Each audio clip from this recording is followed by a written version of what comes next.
এদিকে মাঠে নাই কিন্তু বাংলাদেশের বিড়ালেরা, সরি বাংলাদেশের বাঘেরা। আর প্রথমে ব্যাট করতে হইছে লিটন দাস, আর একটা লোকে কেটাইছে, ওটার চিনি না। এই লিটন, প্রতিবার তো তুই এক বল খেলোস, এবার অন্তত একটা ওভার খেলে আহিস।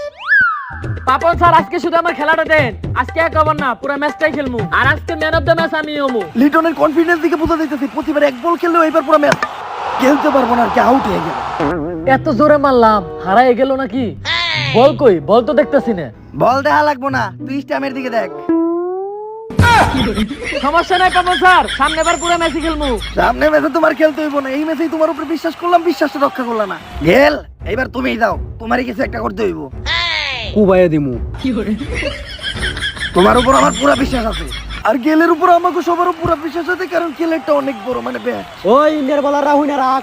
আমার ব্যাট কিন্তু বাংলাদেশের ব্যাটের মতো ছোট না, তাই বল নিচের ব্যাটে লাগুক বা হাতের ব্যাটে সব সইবু, পুরা কুবাইলামু। কুবাইলা তুমি গেল, তোমার কুবা কবিতা হার লেগে তো আমরা অপেক্ষায় আছি। কুবা কবিতা দেখতে আমাকে অনেক ভালো লাগে, গেলে শর্ট ক্লিয়ার হয়।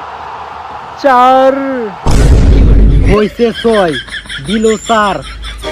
হালির করে হালির এখন দিমু ফার। স্যার,